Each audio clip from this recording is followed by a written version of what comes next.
strategically and individually skilled, but it's going to give a lot of deliberation to the challenger teams. Right. And also to the LCS teams. The bottom LCS teams, yeah. And I mean, honestly, you still want to put on the best performance possible. Even if you do make it to the finals, even if you get your spot locked down, you get an easier opponent by being scarier and scarier and scarier. Teammate, to me, they have the best dragon fights in the challenger scene. They seem to always do so well in those battles. They're there at the right time. It always works out for them. Cali Trolls is on point with his team court. I think it's the TP from Cali Trolls. I really think it's having the top lane shot caller. You really have, like, every 4 or 5 minutes, it'll be like, all right, now there's going to be a huge play coming out. I don't know if it's going to be in our favor or your favor, but something's going to happen. Yep. They don't sit around. They will force something. Even when they were behind sometimes, they're like, all right. And they felt behind, too. Sure. So they were behind in kills for the majority of the game. Yeah. And they were still like, no, we still got this. We're going to make a play. Well, when you look at the adaptations as well made in this game, I love this. By the way, I love seeing picks and bans play out this way in game 2. The Thresh goes away from Sheep, the Tristana goes away from Mash, the Nidalee still dropped away from Rux. The Ziggs are like, yep, Slushie, you're right, not allowed to get the champion. The Yasuo still banned, the Maokai still banned, but the adaptation bans, very, very smart. So yes, Alistar goes through either to Dodo or Cali Trolls. It's probably going to go to Dodo. Remember his Alistar, when we saw him previously, like, I don't even know how to describe it, but it was ridiculous. He was bulldozing people down all the time. And he loves to roam, because Maple Street, we always talk about it, Maple Street's kind of like a solo laner, because Dodo will go off and do something else. He's been playing the caster, so he hangs around Maple a little more. But now he's back on that champion that's going to roam and try to make plays in the mid lane. And against somebody like Syndra, if he can wait for an E to come out, he has a great opportunity in the lane to just headbutt pulverize. That's true. It's going to be fun to watch for us. We're going to see how well the Alistar works up in this one. Looks like Maple Street is still going to go for the Kog'Maw here over everything else. Tristana banned as well, meaning there's a bit of a monopoly on hyper carries here. No one's been playing much Jinx for themselves. Still they hover onto Nocturne, though. Doesn't need to yet. Kha'Zix's already been grabbed. But I want to see how these contested picks go back and forth. Yeah, Nocturne seems to be what did it for Porpoise Pops. When he hit the level 6, he hit it faster than Santorin. He was able to gank the bot lane and upset it. And then he kept coming back to different lanes every time. When the flash was down, he's like, I'm going to gank Rux top. All right, we got a kill. So he keeps doing that and around flash timers, and it's really, really good. And I think that the fact that Nocturne is now meta in 4.14 is perfect for Porpoise Pops, because he's been playing that thing forever, like I said. Yeah, and he's been pretty freaking good at this Nocturne, though. I'm going to see some more of it come out. Mash hovers on the Vayne. I actually do want to see that. He's been playing a ton of it recently. I looked at his solo queue. He's actually been spamming that alongside things like Varus. I think Varus is a phenomenally strong champion, super underrated. I would love to see that champion come out more, but no, Zilean and Corki grab. We see this lane a lot, actually. It's a very strong lane. It's basically a lot of undodgeable upfront burst that's good at bullying you around. It's a lot of the reason that Karma Corki was good back in the day, except that Zilean has a better late game than Karma does, I feel, because of the value of that ultimate. So, very harass-heavy lane here, teammate. If they do go for Alistar, they've got some healings. That's pretty safe. If they switch over to Nami, that'll be great as well. Yeah, and I was really surprised that the Zilean didn't go Picture banned last game. Yeah. Because it's just been such a huge priority in other regions. It was a huge priority yesterday. True. In the earlier series today as well, I believe. It was banned away or picked away once. Yeah. Yeah. So, I don't think it's going to be a Sejuani. Mid Sejuani, dude, didn't you see that? Mr. Oink represent. Sejuani. Not how it's pronounced. Really? Oh, I thought it was a... No. Okay, my bad. You're wrong. I did the spotlight. I know how to say the name of the champion, darn it. Gragas, Orianna comes through as well. It will be support Alistar. Not a huge surprise there, but we're going to see top Gragas blind picked now for teammates Cali Trolls. He usually doesn't do that, but he's very comfortable with this because he has a tank in Dodo. They have the burst from the Gragas in the top lane. Yasuo once again was taken away. Like I said, that the Yasuo Gragas combo was something that teammates has been practicing a lot of. Yeah. But then even without the Yasuo, Cali Trolls is like, yeah, Gragas is right up my alley. It's the Gragas combo. Right up my alley. I'm gonna do a full AP top lane. Let's do this. And it's worked so well. Oh yeah. He's had really good temperance and when to go into the fights. He's been very smart about his engagements, and he blows up some squishies pretty often there. Ruck's gonna play Mundo into the matchup here. Thinks that'll be his best chance at fighting against this Gragas. Slushie did grab Orianna for himself. That should be all kinds of fun for him. He's a great Orianna player. We're going to see a very high utility team of teammate. A lot of great engage power here, and it basically rests on Maple Street for consistent damage, and then great burst from Slushie and Cali Trolls. Yeah, I wouldn't put it past Slushie, because this is once again another good Dragon and Baron team fighting composition from Team 8. It is. Whereas Team Coast, they have more pick here. It's very individualistic. It's kind of pick, win your lane, and then we'll team fight, but hopefully we already have an advantage from the lanes. Yeah.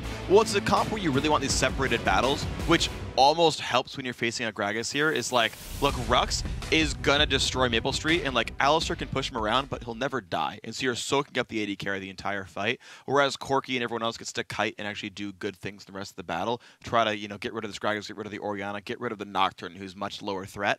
And so a split-up fight, I think, would be significantly better here for Team Coast if they can get that. But Team 8, we've seen just be incredibly well coordinated. Their only slip-ups are getting caught off and getting picked out, and a champion like Orianna can do that.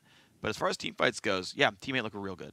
Yeah, and I'm looking forward to what Team Coast do with that Syndra pick on Golden Glue, because these guys, we saw they love to camp that Baron area, sweep it out, deny vision. Syndra's fantastic at that. Yes, she is. EQ somebody or QE them, and then blow them up right afterwards from Fog of War. Yeah. It's a really good strategy, and when we saw them play against Curse Academy, I think we saw a bunch of charms landing from Fog of War, I believe. I don't know, was that Golden Glue? No, that wasn't Golden Glue. That was ManCloud who was doing that. Oh, right, yeah. So it's basically the same concept with the vision control that you can execute. So we're going to see what happens, though. I mean, they did ban away the Thresh from Sheep, but basically a Syndra QE is about as strong. So you have to respect the brush of Team Coast. You got to respect the Dragon plays of Team 8 here, because they basically won the game for them in Game 1 here. And you also have to respect the fact that Team 8, they basically got the same composition, right? Wave clear mid, Gragas top. They have Maple on Kog'Maw again. Now they have a tankier, but it's still type of engaged AoE champion. You know, he is more primary engaged. But then they have Porpoise Pops back on that Nocturne that he did so well on. And this won Team 8 the game against Coast and gave them their second loss of Challenger ever. You have to respect that. And also the fact that we got in this game very quickly. The momentum that Team 8 has from the first game.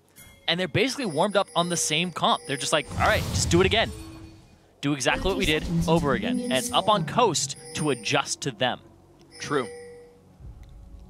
We'll see if Coast has made the adaptations properly. The removal of Ziggs, really the only major change they made here.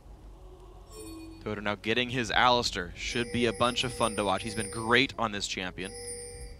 They know where the wards are. Those wards have taken one hit, so everybody's well aware of the situation that's happening. Maple Street, on the other hand, he's guarding from the flank. Let's see what we've got. Minions spawn out, and honestly, no real invades happen. Just some ward games. Looks like these teams should be pretty well aware of the jungle starts on both sides. They're going for a late invade here, though. That ward's actually going to time out. They're going to see it time out. And now Rux is just standing by. He has the body slam ranked up first on Calitroll's side.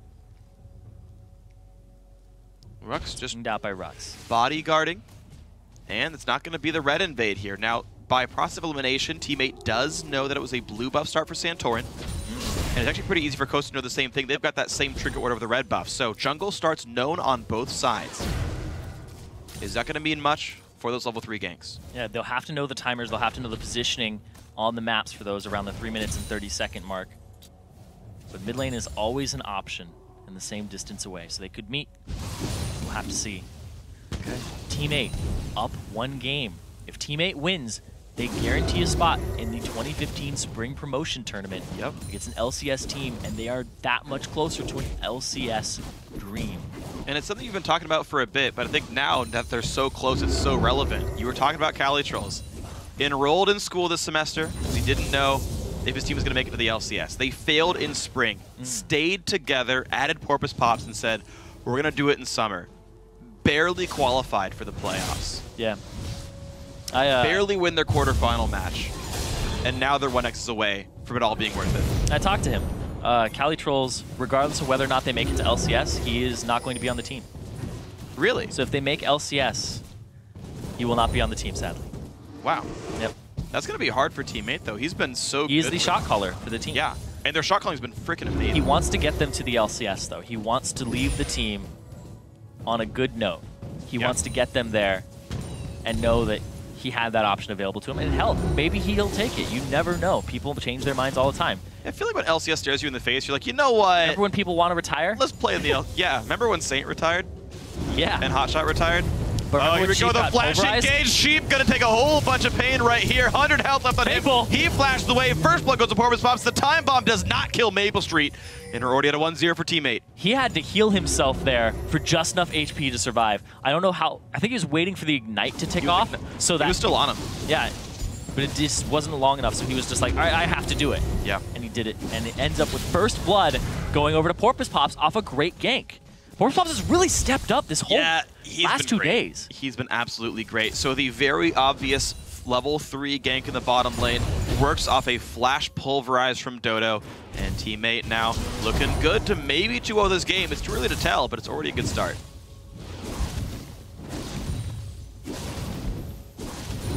Maple's last thing in a turret fairly safely. 23 to 29 in CS. Mash is doing well on this lane bully of Corki.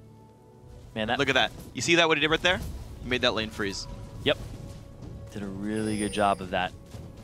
You basically sit there, you make the minions group up so they all hit the same target. Pull them into the bush. And then, yeah, you walk right into the bush, and they focus fire the melees. They focus fire that first one in the line, kill it, and then it starts pushing towards you. It's very, very good. But the thing is that his cannon died a little. He's still good. Yeah, died a little fast. As long as you attack late enough, you're seeing they're down within like 30 HP.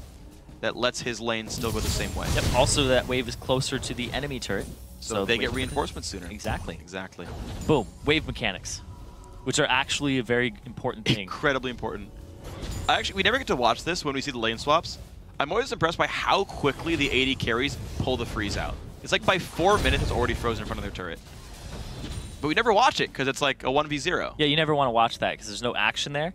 But if you are able to watch these games very closely, you can just kind of watch their mini-map movement. I know it's not exactly what you want, but it's always great to see. One of these, we'll just have the spectators do it for us.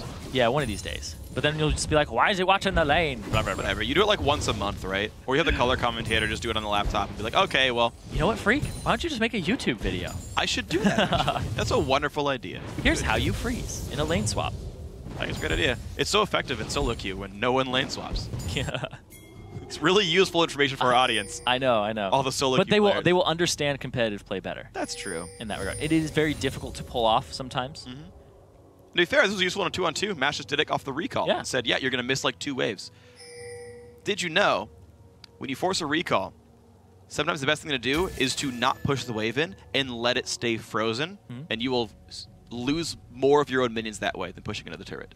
Yes.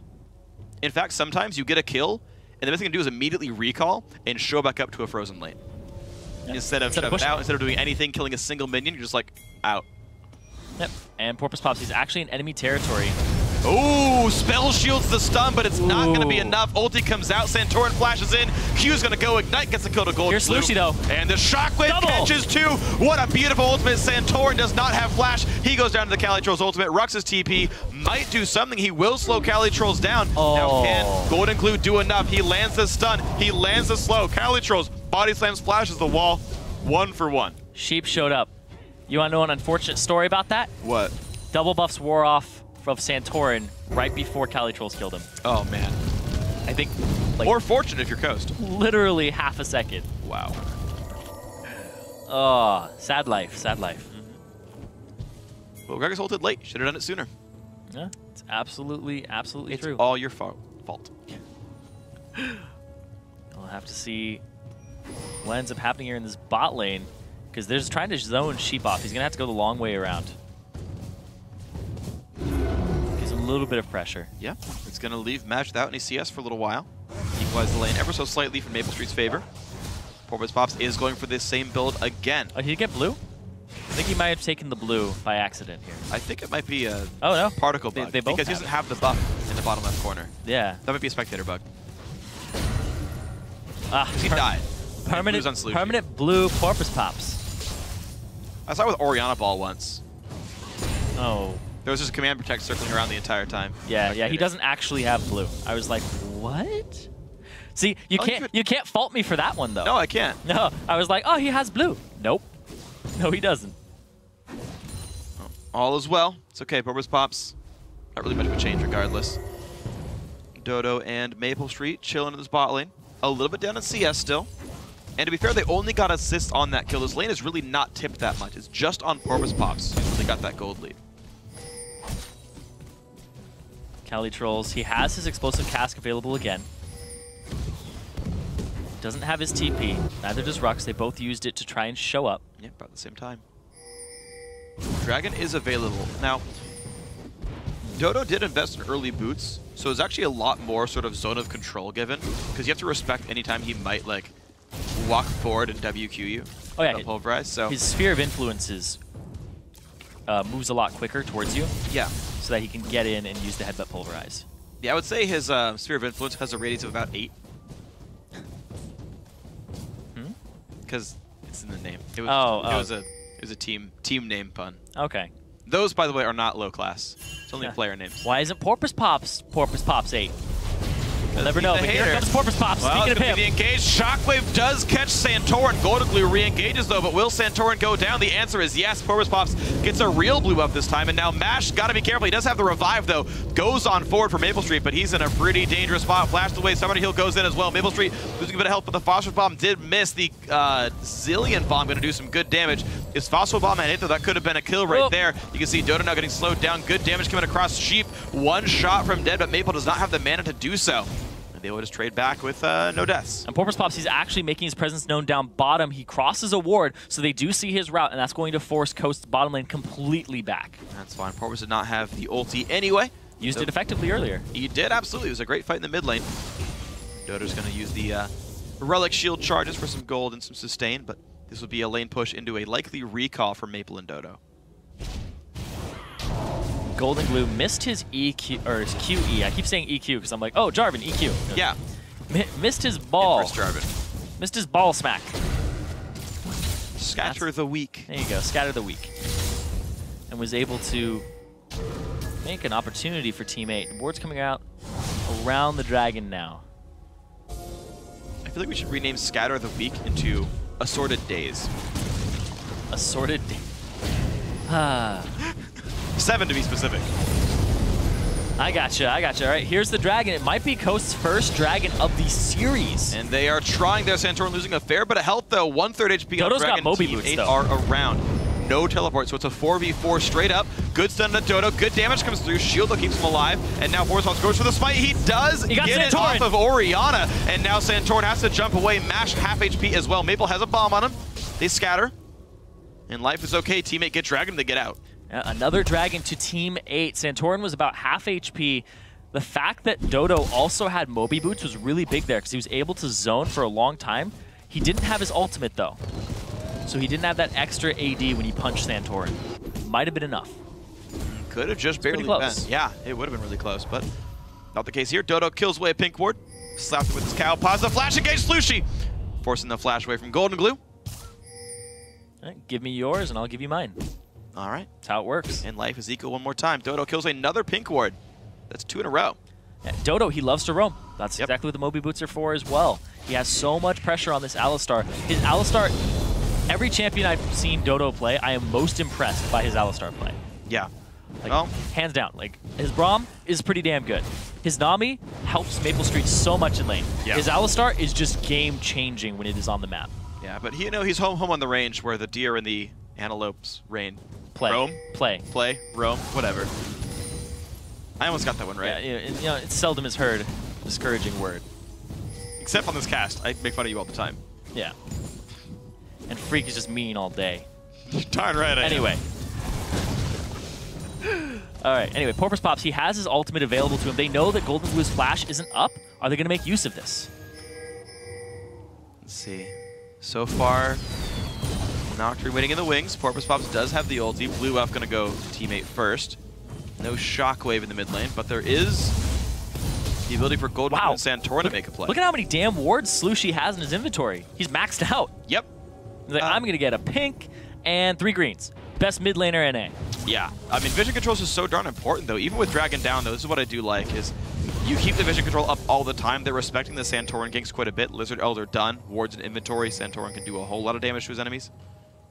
Walks right by a ward, though, and they know there's no gank possible. So I talked to Santorin about Kha'Zix for a bit. He maxed the W, but he likes evolving the E first for the increased range and also the resets. But No time for that. Good damage into Sheep, and then go back onto Mash, but MapleStreet's got to be real careful. They know he cannot win the one-on-one because of the Zillion ulti. He's got to get out of there. The Time Bomb's going to pick up the kill. Maple and Dodo, I don't know if they're going to get much for this one. The passive is going to hit some good damage on a Mash. He gets hasted away. In comes Santorum, in comes Porpoise, lands the Q mid-flight. That was a beautiful shot by Porpoise Pop. He's going to get the damage killed in, and Calitrolls turns it around on a Zillion as well. 2 for 1 so far. Dodo, great flash, but Santora's going to get that kill. Gets the reset, jumps away. Actually does not want to go through Orianna in the Dragon Pit. Porpoise Pop's going to get another fear. There's the Command Protect. There's the Shockwave in as well. Slushie gains the kill. Good fight for Team 8. Wow, they come out on top of that. It's a 2.5k gold lead for him. Rux, he's pushing top again, but Cali's got a kill.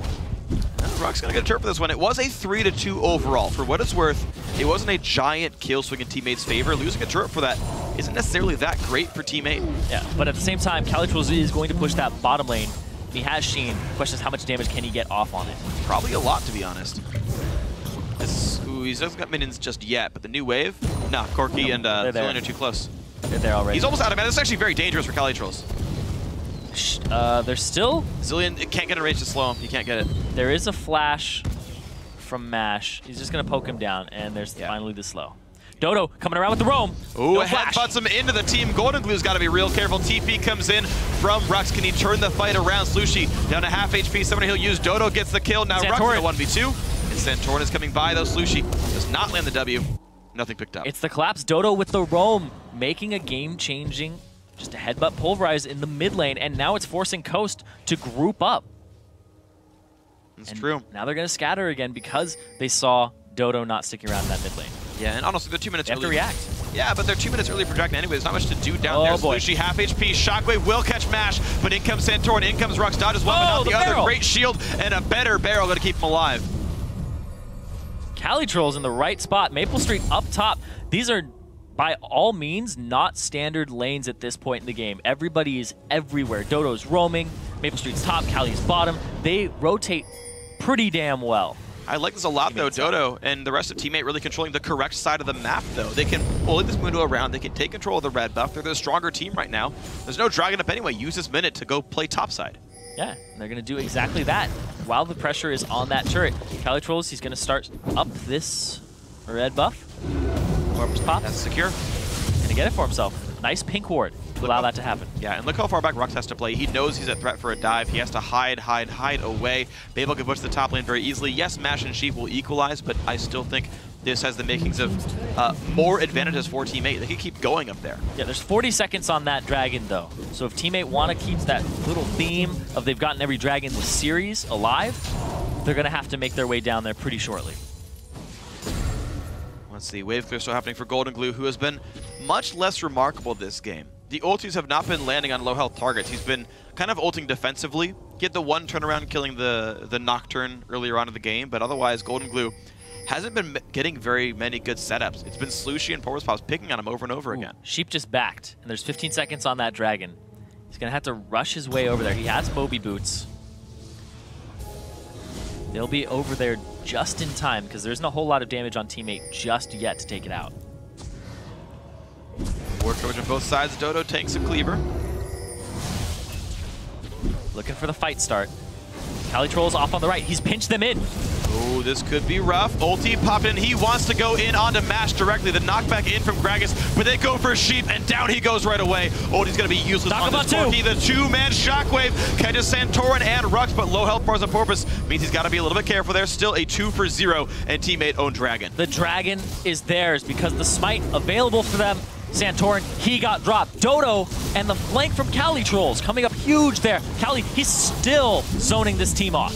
2-0 and 2. The Merlinomicon there for the cooldown reduction. Gets not quite the slow, but knocked back there by Golden Glue's Syndra. And another Dragon, now 5, almost 6,000 gold, puts Team 8 ahead, only 18 minutes in.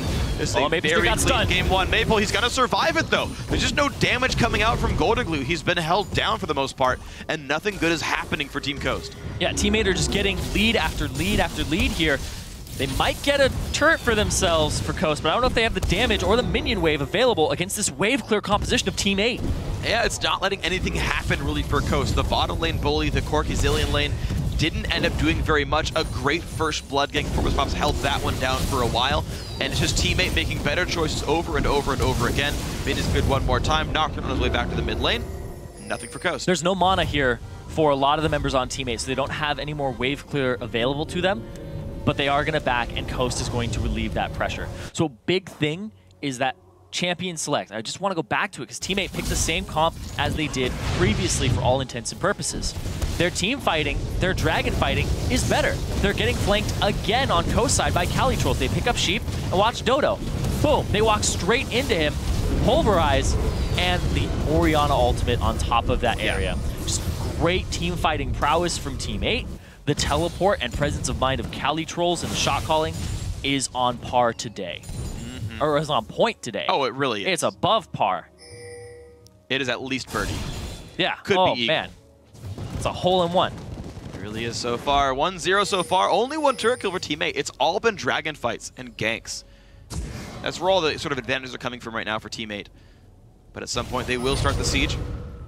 Coast unable to really find something to sort of put themselves to. The fights haven't been working so well just yet. Push down bottom. They're going to get a turret here for Team 8. Should be pretty clean. Coast and Mash are around. Pops though, there's the defend. Down Down goes bottom tier 2. Sorry, bottom tier 1, the second turret for Team 8 now. 7,000 gold ahead At 20 minutes. It's a good lead. It's a substantial lead for Team 8. And if they keep playing the way that they did last game, they know their win conditions, they know how to team fight, and they know how to close out a game with this exact composition. But man, Dodo, that Alistar. You know what's surprising to me? People want Merc turrets again. I'm not really sure what for. The stun from Syndra? I guess? The slow from Zillion. I don't know if I care about that one that much. Isn't that a 5.5 second slow? It depends on the rank of the skill. And right now, the Sheep's got at most rank 2 of that, so it's like 2.25 at this point. It's the longest CC in the game. Except for death. Yes. That one's like 1.25 minutes. I think if you die at level 1, it's pretty equal to it. I would rather be dead than get Zillion slowed at certain points in the game. Or Thresh Hook, jeez. Oh yeah. It's a fate worse than death. Oh, here comes the TP in again. CaliTrolls, where's it going? There we go. Golden Glue gonna have to take the ulti from Zillion, but he's still in a pretty bad spot. Dodo could get a setup, but the CaliTrolls ultimate gets the kill. Shockwave onto Rux. Can he survive this? He's trying to be tanky. Flashes the wall. The flash engage from Dodo. Headbutts Mash into the team, and can they kill him? Yes, they can. Slushi now 3-0-4 on a killing spree, and Team 8 win fight after fight. They are just going crazy with these team fights. Another flank from CaliTrolls, and here's the thing. Every time he comes in, Pops uses his ultimate, so you can't see where he exactly is when he's coming in for the flank. It's been beautiful. The Nocturne ults have been completely amazing here in Team 8. Our team fighting incredibly well. Mid lane tier 2 taking a bit of damage. They gotta wait for the next wave though. Yeah, they have a little bit of time. They can continue to clear this out. Mash is up again. Golden Glue's up, and they're gonna back off and they're not gonna be aggressive. They're gonna hold off and they're gonna play this safe. Look at this. The ultimate comes in, but CaliTrolls, he goes straight into Golden Glue, and he had no time to react to that at all. He flashed earlier, but he still got feared, and he still just got destroyed right as the Zillion ultimate came back up. The Gragas explosive cast, the flash pulverize onto Mash, and the headbutt. Dodo getting MashMe into the fight, which is something that was not happening last game. True. But now Mash is being held down pretty bad, and really everyone on Coast having a much worse game since they just can't seem to find their way into these battles properly. Yeah. It's been all teammate the whole time. Dodo's been doing a really, really good job this game. Yeah. Highest kill participation in the game. He didn't even start off that way. He started off actually quite low kill participation because kills were happening top and mid, and then he just started roaming around. Yeah. And being huge parts of why people die. He got him first blood on a flash pulverize. He didn't even have headbutt. He had learned to heal at level 2 because of the harass lane. But it was enough. It set up that kill. It was beautiful. His Alistar play is really just something else. It's one of those champions that I was surprised it got through. I remember champion select. As soon as I saw it not get banned, I said Alistar. Like, Alistar. Like, that's what they're going to pick. It's not, like, usually when teammates blue, they're going to first pick something for CaliTrolls. This time they first picked it for Dodo. That's how much emphasis they put on that champion. Yeah. To the point that they're like, yeah, we'll get CaliTrolls Gragas eventually. It's not contested. We want this. Yep, that's a smart choice. You got to make sure you pick the contested champions. I mean, if you're going to get it for free regardless, why bother? Yeah, the patch adaptations here from Teammate are fantastic. And also the meta seems to be in Porpoise Pop's favor with Nocturne. I mean, the weird thing about that is, like, he's just saying, you know what, Nocturne's good, right? Like, people are just deciding that Nocturne's worth playing. It's not like... He's played it for a long time. Sure. But the thing is when you nerf other junglers, like That's true. Lee Sin, Elise, Evelyn, these junglers that haven't been touched, like Nocturne, it's like, oh, he's still at the same power, and he was kind of relevant before. He's comparatively stronger, yeah. I get that. I'm just not a believer that you have to play in meta to play well. Yeah, like, Greg is out of the meta, and that's perfectly fine. I'm just saying, like, I'm just saying that when you go outside, or the meta kind of swings into your champion pool just completely, you feel a lot better about these picks. And the reason that they're meta is, I mean, there is a reason for it, right? Like Lee Sin no longer having attack speed slow, Nocturne very attack speed based. You bully around early. There's a whole lot of things that go into these things. All right, well, but anyway, Teammate looking pretty great so far. Maple Street on his way towards his build as it advances. He's looking decent. Mash definitely buying the wrong item in a Last Whisper now. No reason to buy that item next, but that's okay. I forgive you. There really isn't any armor on the enemy team either to warrant the purchase of the Last Whisper. Nor any physical damage spells to multiply, really. It may not be a Last Whisper. He may be going for Vamp Scepter and... Vamp and towards Eye Edge? That's true. He could. It is possible. He could. That's true. I mean, we saw a dagger earlier for Zircreeves, and then it turned out to be second item IE, so... Yeah, no, you're absolutely right. We'll have to see as time goes on, though. But it's still a 10,000 gold lead for Teammate. They slowed the game down for a time. They went back and got ward control. You can see a lot of wards have gone down. You've got 3 pink wards left-hand side, another pink ward in the bottom right in the river. Just incredible green ward coverage everywhere. Sheep's got to be real careful. Shockwave catches him. Down he goes. Solo kill for Slushie. And Baron is well under control for Teammate. Sheep bringing out the Zillion. I believe this is his first Zillion game that we have seen from him in the Challenger Series. Yeah, it is. I don't know how practiced he is on that champion. It's very different than his usual engaged style of Leona and Thresh. Yeah. Like, I don't usually call things like that into question, but it's a new pick for him. And the fact that he has no safety, it's extremely squishy. You don't build tanky on that. Yeah. And we've actually seen how new he was to the champion. I think back to that first big dragon fight where CaliTrolls and Porpoise Pops kind of isolated the 2 bottom laners of Mash and Sheep. Sheep ulted Mash at like half HP, and he was under no threat really at all because he got knocked back by the Gragas ult. And then Sheep went down right away because he's like alone with that ulti on. And it's like, wow, that was a really premature Zillion ulti. I'm definitely very unconvinced by Sheep's Zillion. And again, we're going to see both of these teams either tomorrow or the next day in the 3rd place in finals match. And Sheep and Co, I mean, they're looking really bad in game 2. They're going to need to win the 3rd place match to make it to the promotion tournament. Well, they better turn it up tomorrow.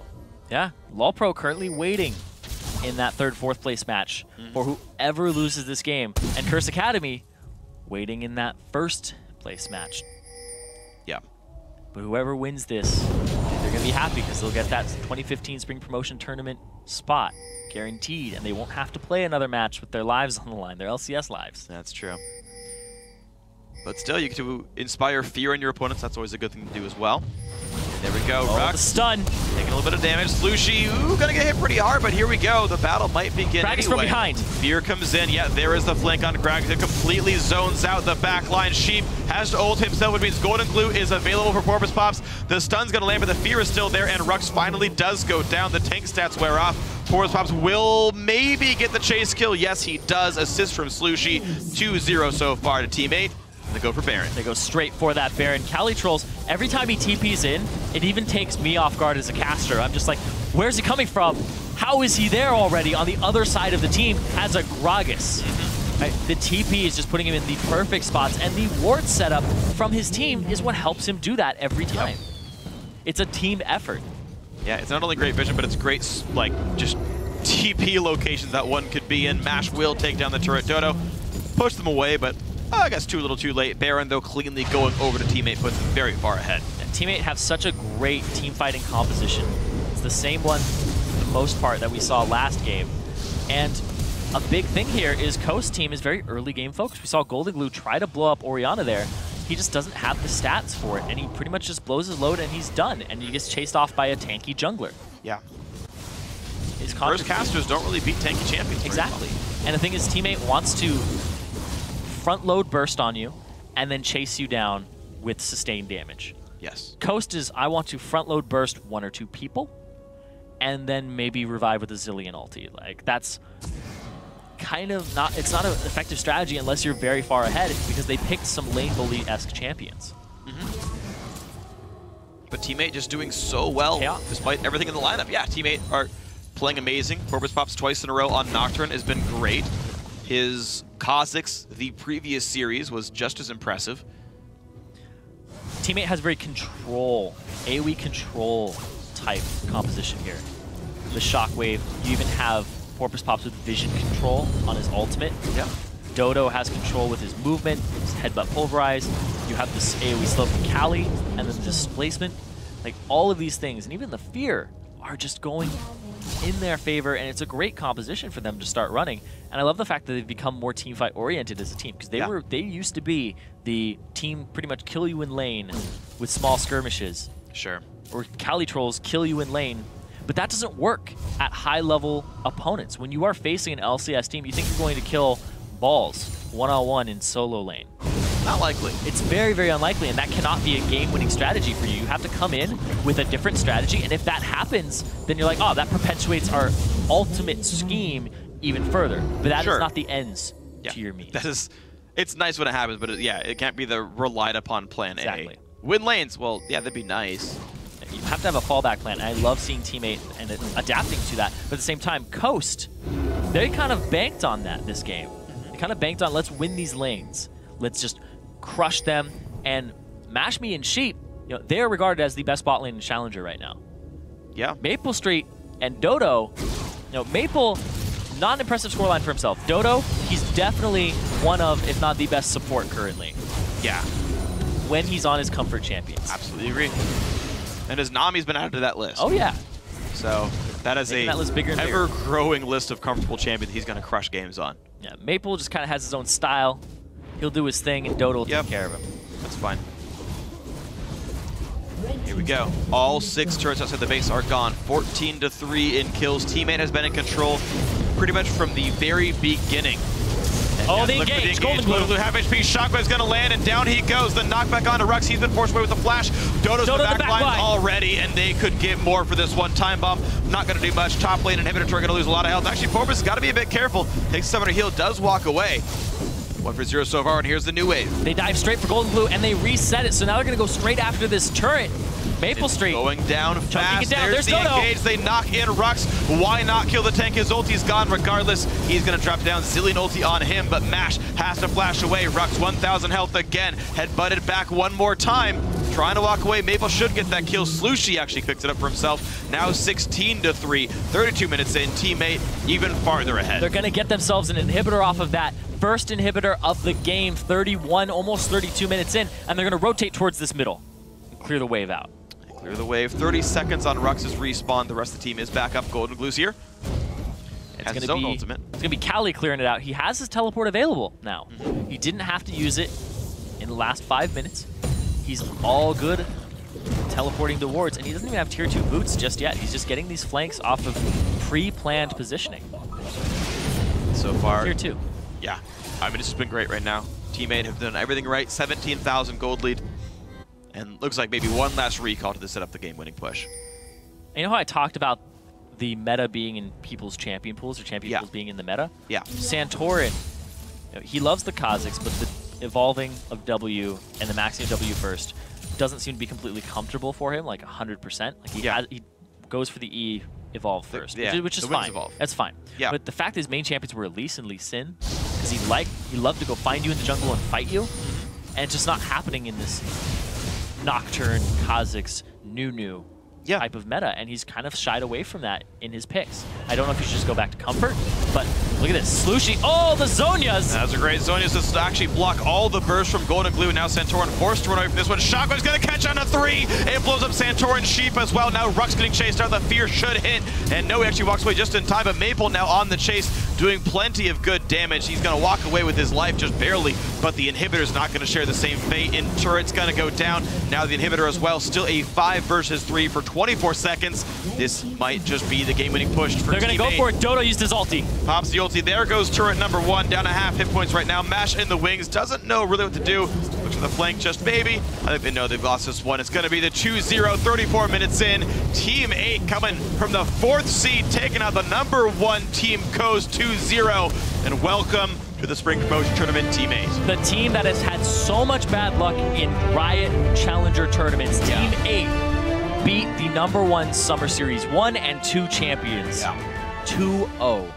Back-to-back, same comp, evolved their play style to be more teamfight oriented, and beat a team that had a better stat line statistically in KDA than LMQ. Right, and that's the thing is, you know, Team Coast, a little bit disappointing this series. They played, I think, worse than they sort of meant to. You expect their bottom lane to dominate. You expect Santorin to make these great plays all game. Even Golden Glue, a very, very well-regarded mid laner. And none of that really seemed to happen here. Everyone on Team 8 was on point and outplayed their opposition. I feel like a lot of it has to do with the patch. Like 4.14, it's some of the first competitive matches that we've seen on 4.14 in North America. When you see this and teammates' adaptation to it, they're a team that hasn't adapted a whole lot to patches. They finally got it in gear, and they're like, Maple, we're gonna have you play some hyper carries. Sure. And Mash is like, all right, let's get you on a lane bully, not a hyper carry this game. Let's get Santorin on, we'll get him on Kha'Zix and build a locket on that champion so you have some magic resistance for yourself and not be a complete assassin. And then we're going to have kind of Sheep going on a Zillion because it's meta. Like it's just not all coming together for them. And I don't know. I think going back to some comfort picks would have been better for them. I really think that comfort picks would have been better for them because these seem. I agree. This just seemed kind of like an awkward coast. Yeah, and this is what I feel about like people saying like meta picks. Like, be good at what you're good at, right? Exactly. Like, my favorite example, Samsung Blue Dade. Yeah. Like, his champions are not, like, mid-rise, mid-TF for a while. Even Yasuo, to a certain extent, like, he's like, these are my champions, deal with it. Oh, yeah. And they're, like, one of the best teams in the world because, like, no, here's our style. We're going to play this. You are entirely allowed to play what works for you. I mean, Team 8 for the last year basically did that, right? Top Gragas is nowhere to be seen in any other team, and it's fine for them. Yeah, there are things that you should learn for champion select so that it's something that is contested, like Maokai Alistar. Like, if you don't play Maokai, you have to blue side ban it. It's not a good position to be in, right? But there are champions that you're like, I should learn it, but I shouldn't first pick it because it's not really me. Yeah, like, you still play have to play your style. What gives you the best chance of winning? Like, denying an important pick is a value add to your team. It's like, okay, we'll knock them down 1 peg. But if you're knocked down 2 pegs by playing an unfamiliar champion, you're hurting yourself doing this. Now, yes, I agree with you here. Team Coast did not look like the same Coast we're used to seeing. Some of this was, again, great play by Team 8. Porpoise Pops, again, my MVP for this series. His scoreline doesn't show it, but the plays we saw him make were completely worth it, made that team work, and Team 8 are going to the finals. Great job. Yeah, you could praise pretty much everybody on that team. Yes, you Cali Trolley shot calling, teleporting, and then having good explosive casks in team fights. Slushie with his AoE ultimates on Ziggs and Orianna were both on point. Amazing shot waves. His tidal waves, game 1, right across Baron Pit, exactly where he needed to be every time. His peeling, his bubbles were good all series long. And then his Alistar, game-changing. Absolutely. Maple Street, he did his job. He did what he had to do. Like, sometimes you sit there and you're like, I will just allow myself to be carried. That's what you have to do sometimes. Just occasionally. Like, you know what? I will CS. I will let my lane partner do the poking. I will be right on point with him. I will be a distraction. And Maple Street, he's not like a super flashy player this series. No. But he still did his job, and he wasn't a hindrance to his team. Great. If anything else, he was just a bonus to them, right? Because you have not everybody on a team can be a playmaker.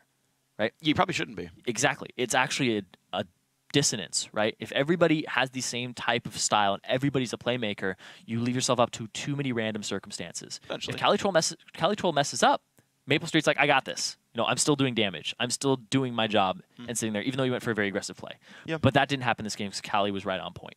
Yeah, so they always had that fallback. Yep, teammate playmaker was on point. Maple Street, 1-1-9. You know, and then Porpoise Pops. He was Gogma. Yeah, and again, Porpoise Pops MVP for me. But guys, today's semifinal series are now in our match history. The finals are set. Curse Academy will face Team 8 for first place in the summer playoffs on Sunday. And Team Coast will battle against Team LOLPro in a do-or-die best-of-5 for the final spot in the 2015 Spring Promotion Tournament.